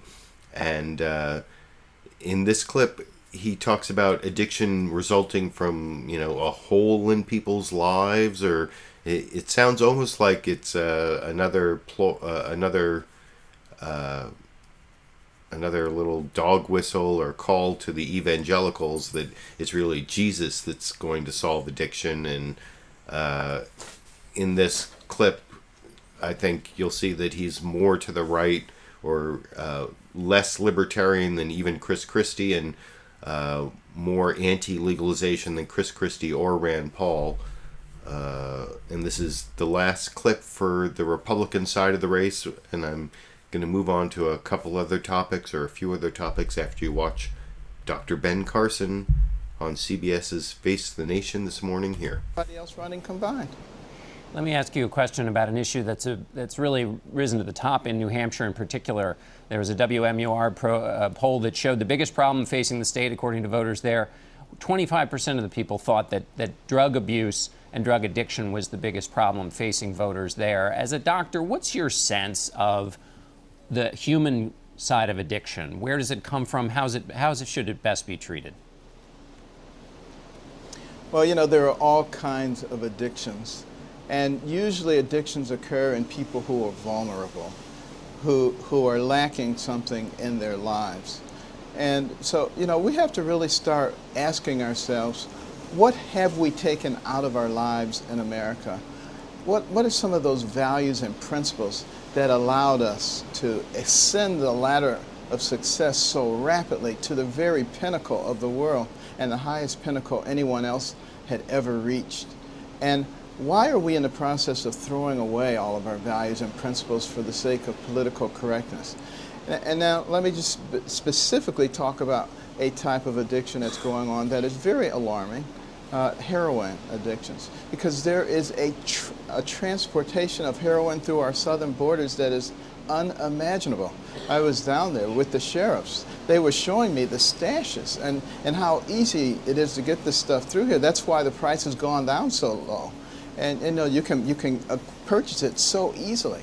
This is not a good thing for us. We need to not give up on this war on drugs, and certainly not to facilitate it. We can do this, but we have to have the national will to do it. So yeah, Dr. Ben Carson does not want to give up on the war on drugs. He's still calling it a war, and he didn't really have much sympathy for the people who are missing things in their lives. I think that was kind of code for they need Jesus in order to keep them away from drugs. But you can let me know what you think down in the comment section. I think I've gotten close to 200 live viewers, or if you're one of my viewers who likes to watch as a recorded show, let me know what you think about all those clips of the Republicans. So like I said, that's the last clip in that topic, and I want to move on briefly. I have one clip from HBO's Real Time with Bill Maher, which was the only one of the shows I usually take clips from that covered the election this last week. You know, it's an off-year election, 2015. A lot of, you know, none of the members of Congress are up for election, but some localities, there were some,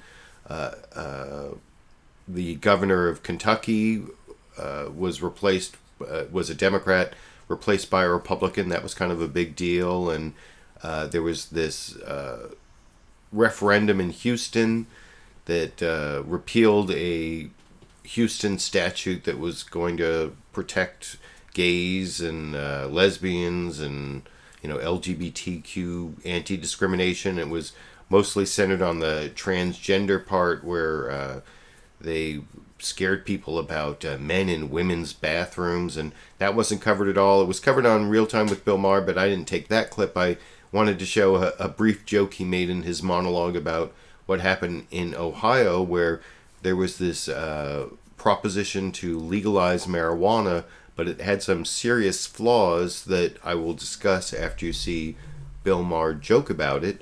And I thought it kind of flowed naturally from the whole addiction and drug war discussion on the Republican side, even though none of the Sunday shows covered the Ohio proposition on marijuana legalization. But here it is from Bill Maher last Friday in his monologue in this clip.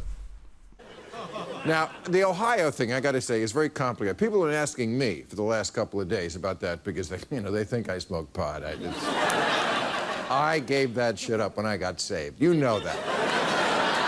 But it was very complicated in Ohio. This was not a simple matter. On the one hand, it is too bad because Ohio and sobriety is a bad combination. But you know what? It's also a good thing because under this proposal, it would have been legal weed, but it would create a monopoly of just a few corporate growers. And one of the great things about pot is that it's one seed that Monsanto hasn't screwed with yet. And I mean, once corporate America gets a hold of it, they're going to put sriracha sauce on it and wrap it in bacon. I don't want that. Now, I thought that clip from the monologue was pretty funny, but the whole idea of corporations taking over marijuana as it gets legalized, that's a real concern. And here in California, we're probably going to have an initiative on the ballot in 2016. And our Lieutenant Governor, Gavin Newsom, had this blue ribbon panel, and the ACLU, the executive director of the ACLU of Northern California was one of the members of that panel, and they had some other, this Stanford professor who also specialized in this area, and they put together some recommendations that, and one of the areas they covered was keeping the big corporations from monopolizing the commercial use of marijuana in California. And I think in the initiative we have in 2016 to legalize marijuana, we won't have those problems they had in Ohio. And it was a really bad initiative. Kind of like what Bill Maher was saying, it's probably good that it didn't pass, even if you favor legalization of marijuana, which is something that I favor. But, I think that people should be able to do what they want with their own bodies. I definitely believe in that libertarian concept for all drugs, which is even more radical than what you'll get from any of the candidates who are viable in our political system. But anyway, I wanted to show that one clip from Bill Maher, since none of the Sunday shows covered the marijuana legalization proposition in Ohio that failed to pass this last week. And now I want to show, I think it's 7 clips on what was a story a little bit last week, the crash of this airliner in the Sinai Peninsula in Egypt. It was a Russian jet that last week it looked like it was mechanical failure, most likely. They were playing down the terrorism angle, but over the last week it's developed into a story. All the different news outlets are reporting that it's most likely terrorism, that someone, it was like an inside job where they used the baggage people to put a bomb on the plane. That's what they're saying is the high probability, high confidence. I'll show you various clips on this. First, I want to show the way Fox News Sunday was the only program that led with the story, even though it isn't even confirmed to be terrorism. And then you'll see some framing of the whole Republican, Ben Carson's problems, I think, are minimized. And then Donald Trump, since this is the introduction to the show, the Republican race was the top story on all the other corporate news outlets. But Fox News Sunday, it was the ISIS terrorism in Egypt, and then this weird framing of the Republican race over here. I'm Chris Wallace. Security changes for commercial flights bound for the U.S. As the consensus grows, a bomb may have taken down that Russian jet over Egypt. I think that we need to step up this war on terror against ISIS, because if it's a Russian airline today, it could be an American airline tomorrow. We'll sit down with Michael McCall, chair of the House Homeland Security Committee, to get the latest on the investigation and the growing terror threat. Then I will be on a stage debating one way or the other wherever they put me. You will put one in the middle of the square in Manchester. I'll do it there. We'll talk with New Jersey Governor Chris Christie about how getting bumped from the big debate Tuesday night will affect his campaign for president. It's a Fox News Sunday exclusive. Plus, Donald Trump returns to NBC despite protests. I gotta say, you're doing a great job. In fact, I think this show just got better by about 2 billion%. Our Sunday panel discusses his appearance, questions about Ben Carson's past, and Jeb Bush's future. So yeah, that was the introduction to Fox News Sunday this morning. Like I said, it was the only show that made ISIS the #1 story. And you can tell me what you think as to whether they should wait for it to be confirmed and not just leaked by various intelligence agencies that they're considering it high probability. But as I'll show in these next several clips, it seems pretty clear that that's what the people who haven't publicly stated that it's confirmed what they believe in all the intelligence agencies. You'll see both Republicans and Democrats confirm it. But first, I want to show the next clip from Fox News Sunday, where Chris Wallace again talks about the high probability it's terrorism, mounting evidence, and then gives it over to their reporter, Connor Powell, who gives some of the details about the story over in this clip. News in Washington. We begin with growing concerns about that Russian jet downed over Egypt. Still more signs point to a bomb causing the crash that killed the 224 people on board. Russia reportedly asking the FBI to help with forensic analysis and suspending all flights to Egypt. Connor Powell is live in our Mideast newsroom with the latest. Connor. Chris, the evidence continues to mount supporting both the British and American theory that there was a bomb aboard this Russian Metrojet plane. Now, a top Egyptian investigator this weekend said a noise from a, quote, undetermined source was heard on the black box recording immediately before the aircraft went down. That sound likely a bomb, according to most aviation analysts. Earlier in the week, the Pentagon also said they detected a sudden and unexpected heat flash seconds before the plane crashed. However, both Egyptian and Russian authorities say it is way too early to draw any concrete conclusions. And even U.S. officials are hedging their bets a bit, saying it's about 90% with certainty that it was a bomb. And now this is a joint Russian and Egyptian investigation. The New York Times, though, reporting the FBI is also helping with forensic analysis. And given the increased tensions between Washington and the Kremlin, this is a rare cooperation between the two. Now, ISIS or an ISIS-affiliated group seems to be the most likely suspect. But, Chris, given the lack of information about what type of bomb it was or how the bomb got on board and through airport security, it makes it a real mystery about who exactly the people that carried out this attack were. Chris. And so that's the report from Fox News reporter Connor Powell. And immediately after that, Fox News had on the Republican chair of the House Homeland Security Committee. And you'll see that he says there's high confidence that it's a bomb put on the plane by ISIS.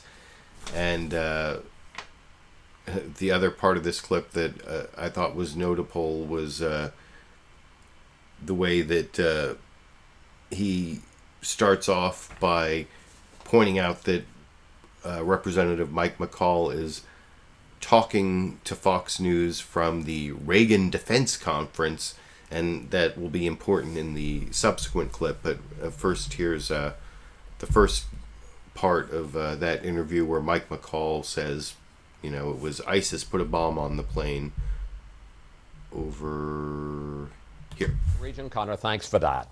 We want to discuss the growing possibility of a terror attack with Michael McCall, chair of the House Homeland Security Committee. He joins us from the Reagan Library in California, where he's attending a Reagan National Defense Forum. Chairman, what's the latest intel on the downing of that Russian airliner? Well, I think the latest evidence we have is the black box recording itself, which indicates that there was an explosion on the aircraft. When you couple that with the satellite technology, this flash of heat on the airplane, the fact that ISIS has declared war on Russia, this was a Russian plane headed for Russia. In addition to the U.S. and UK intelligence that we've received, I think all indicators are pointing to the fact that this was ISIS putting a bomb on an airplane. So 1 week after this terrible incident, what do you think is the likelihood that it was a bomb, that it was a terror attack? Well, again, I have a high degree of confidence that it was. It's been my gut all along as we've looked at the facts, the region itself, the fact that they want to hit the Russians. And I must say, Chris, this is a new chapter for ISIS. Typically, we looked at al-Qaeda and the Arabian Peninsula as the sort of premier bomb maker, if you will, hitting the aviation sector, their crown jewel. But now you're looking at ISIS now putting bombs on airplanes, which concerns me greatly, not just for Russian airlines, Chris, but quite frankly, American-bound flights into the United States. I want to. So, yeah, that's the first part of the interview of the Republican chair of the House Homeland Security Committee, Mike McCall, talking to Chris Wallace on Fox News Sunday. And what he says there is pretty much confirmed by Republicans and Democrats and other reporters, all the reporting on what happened, that, there's very high confidence, not 100%, not confirmed, but very high confidence that ISIS put a bomb on the plane through like the baggage system, not the passengers, and that's what brought the plane down.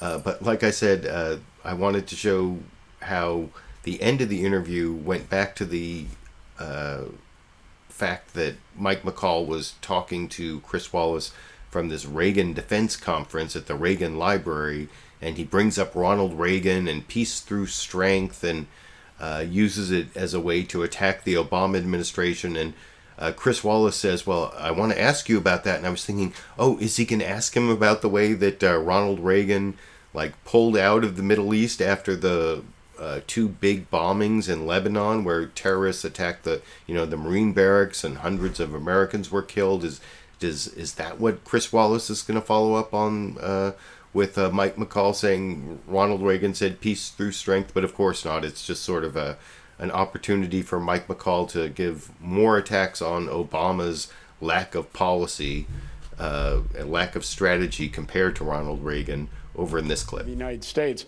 And I will say this, if I could add, being at the Reagan Library, peace through strength is what Reagan talked about. When you project weakness throughout the world and you have a failed foreign policy, this is what you get.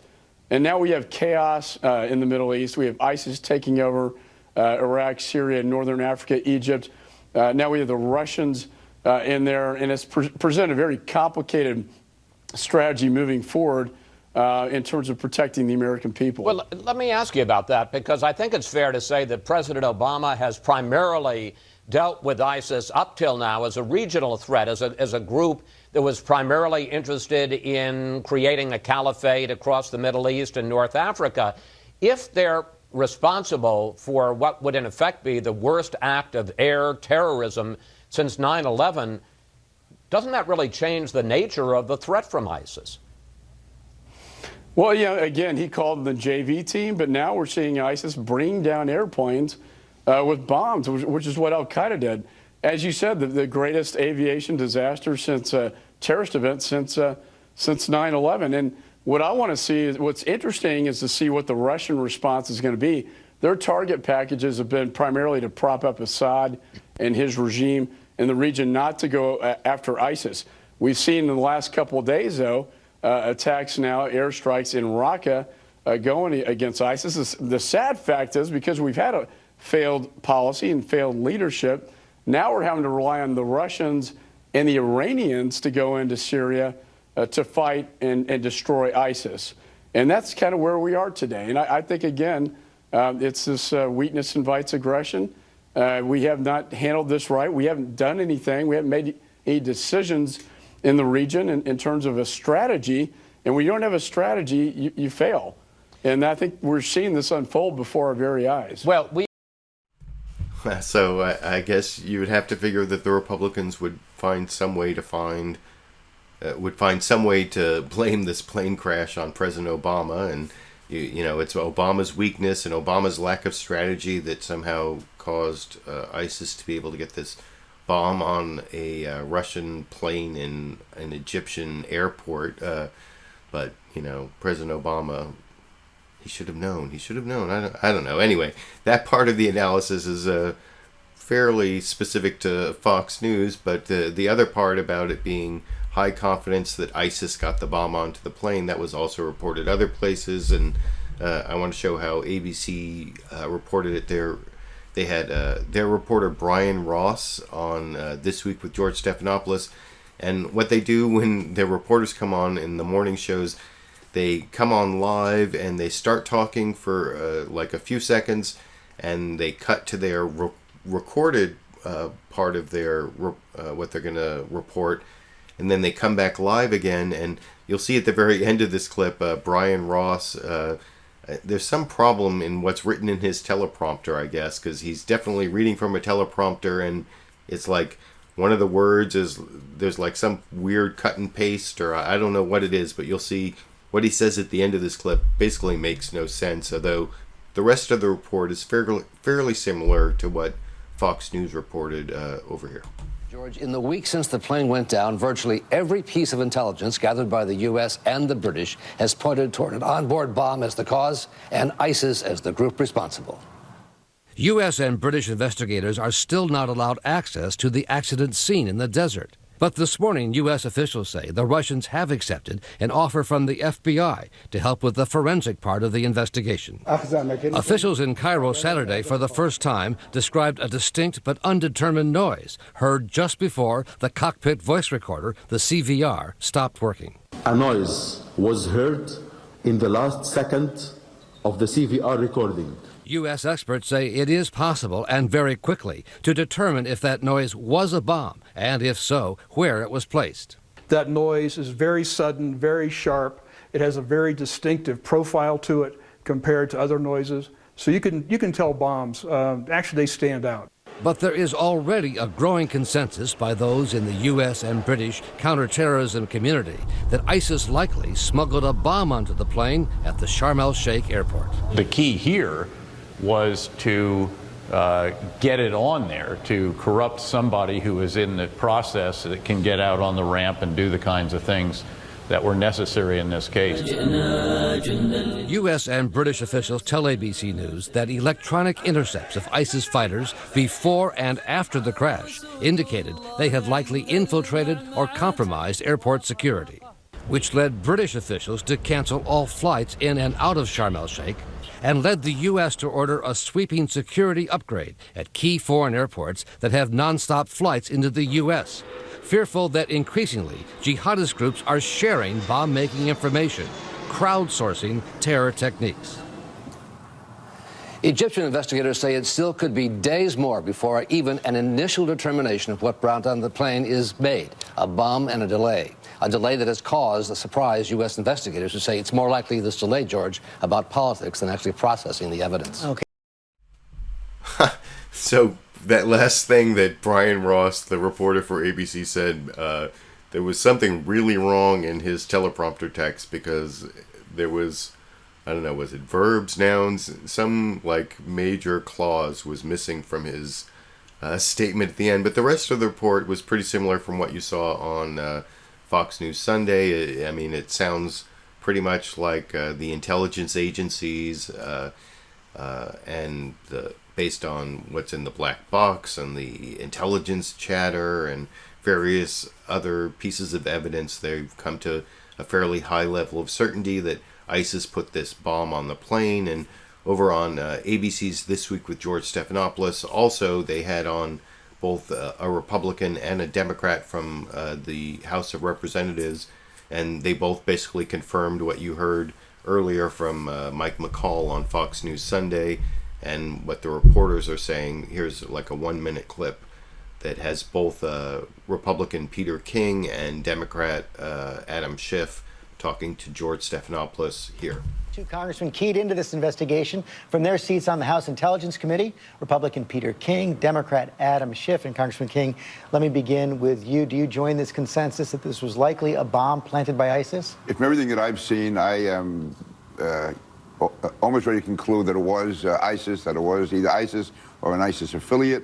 And to me, I think that is the general consensus among people I've spoken to in the intelligence community. I guess until it's final, we can't say, but right now, all the evidence points in that direction, yes. And Congressman Schiff, the chair of the Homeland Security Committee, Mike McCall, has said this was likely put on board by an airline worker.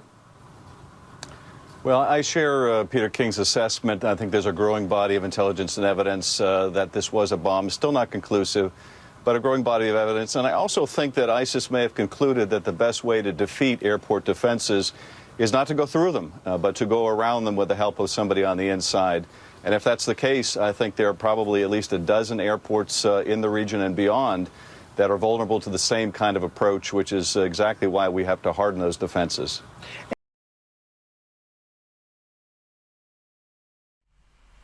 So that's kind of scary there, the idea of additional attacks. And this would be a big change for ISIS, which is mostly concentrated on building territory in Syria and Iraq and using its forces for that. Most of the so-called ISIS attacks around the world have been these lone wolves who are not really controlled by ISIS, but pledge allegiance to ISIS through the internet, but don't get training or resources, or maybe in some cases they've gotten a little bit, but this is this ISIS affiliate in the Sinai that joined up about a year ago. In fact, I think this attack occurred on the 1-year anniversary of the Sinai affiliate of ISIS pledging allegiance to ISIS. So it's kind of a new phase for ISIS if it happens to end up being true, which still isn't confirmed. And I showed there that ABC had a Republican and a Democrat both confirming. Over on NBC's Meet the Press, they took a shortcut. They had my Democratic senator from California, who most often acts like a Republican when it comes to foreign policy and surveillance and intelligence matters, I guess. But I'm talking about Dianne Feinstein, which, that's kind of a joke, but unfortunately not really. And she fulfills the same function and confirms the same facts in this clip that's a little under 2 minutes that I'll discuss after you watch that over here. In Egypt's Sinai Peninsula, U.S. officials are increasingly convinced it was downed by a bomb, and attention is focusing on intercepts of chatter between an ISIS affiliate in the Sinai and members of a group in Syria. For the latest, I'm joined by the Vice Chair of the Senate Intelligence Committee, Dianne Feinstein of California. Senator, welcome back to Meet the Press. Good morning. Why are U.S. officials so convinced this was a bomb? Well, I think it's an emerging story. I think, first of all, you've got the flight data recorder and the voice recorder that record something that could be an explosion. Secondly, it's the nature of ISIL, I think. ISIL's now in 12 countries. They do attack after attack. The forensics on the superstructure of the plane need to be done. I'm delighted to hear that the FBI will be going into the area and will participate. And I believe we are sharing our information, intelligence information now. And this is a point I want to make. It is my strong belief that the United States and our good allies should share information regarding terrorist attacks. We usually do this, and it's important we do this with Russia. Are you concerned we're not sharing with Russia because of this Well, my rivalry? understanding, yes, my understanding is that we weren't for a while, but I have now heard that we are. I hope that's true. Do you believe this is a... Look, you've seen the intelligence. I'm not asking... I know there's some things you can't share, but everything you've seen, you've been around, you've seen this stuff in the past. Do you believe it was a bomb? I think there's a strong probability it was. I can't say it's dead bang certain, right. But there's a strong probability that it was. What does this mean? I don't know if the phrase dead bang is really appropriate to use in this situation where there's the possibility a bomb went off in an airplane and killed over 200 people. That's kind of a really bad dead bang. That seemed like not the right phrase to use, but Dianne Feinstein there basically confirmed what you heard from all the other sources. It looks, 90% high probability, most likely mounting evidence that ISIS got a bomb on this plane through an inside source, through the luggage handlers, not through the passengers, and brought the plane down in the Sinai Peninsula.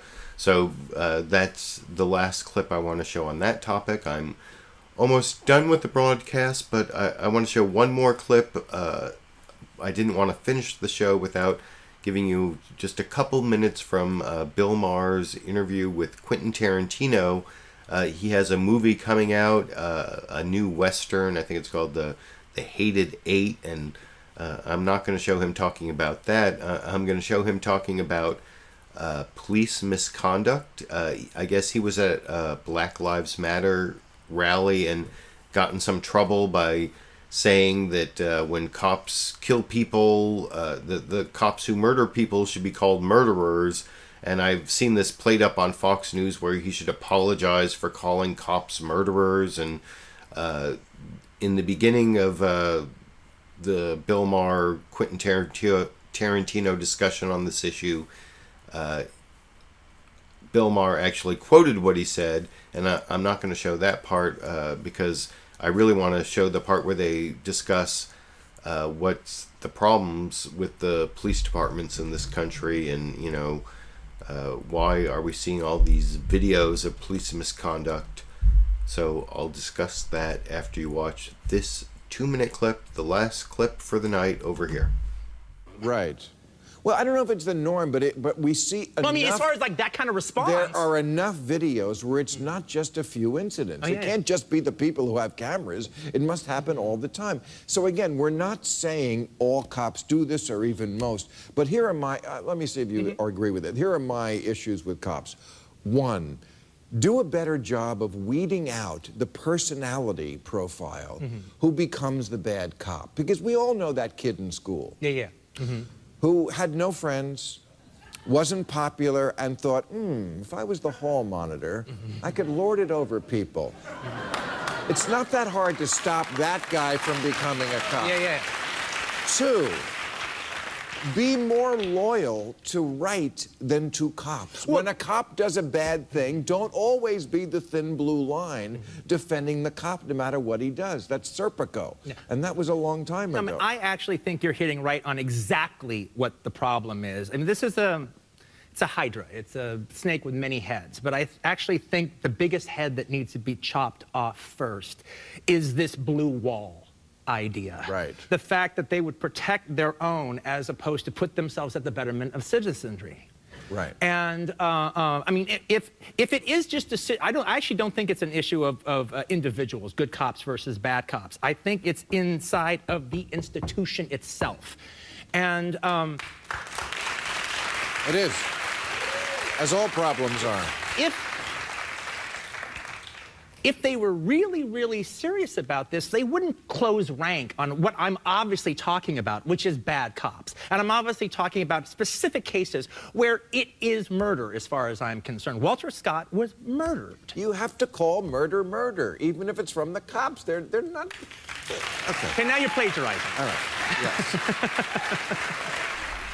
So I guess at the end they did kind of cover what Quentin Tarantino said that got him into this controversy that cops who commit murder should be called murderers, not that all cops are murderers. And what they were saying there is kind of similar to what I was saying on the show last week about how there are some bad cops, but then there's a much larger number of cops who cover for the bad cops, which is a big problem. That's the thin blue line. And also, as I was talking about last week, if you want to know more about the problems in the criminal justice system, I really recommend this book right here, The New Jim Crow by Michelle Alexander, where she talks about how the criminal justice system has evolved into a system of racial control. And also there's this book here by Matt Taibbi called The Divide, titled The Divide, which is about how the rich and the poor live in very, completely different criminal justice systems.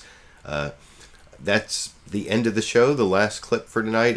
If you want to give me a direct donation through YouTube fan funding, you can hover your mouse right over this corner and a little eye will show up if you live in one of the countries where you can do that, and you can click on that and give me a direct donation, or down in the video description if you want to become one of my patrons. I think I'm up to about $340 a month from 56 patrons, so that really helps me, especially if I want to talk about certain subjects that YouTube doesn't want to monetize, like terrorism. They don't like to monetize that sometimes. So if you I'm hoping to get my monthly patrons up to $400. That's basically $100 per show for the 4 shows I do per month, the weekly live show, and then any ad revenue that I happen to earn beyond that, it just adds to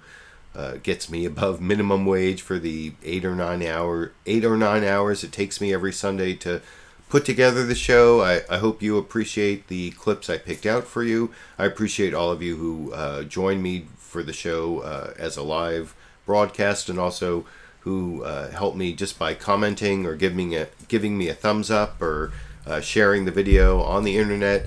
I'll hopefully be able to put up some other video during the week. Maybe not. It's a pretty busy week, but I will be back next Sunday, every Sunday, for LiberalViewer Sunday Live Clip Roundup. And until I see you next week, I guess I'll be seeing all of you around the internet.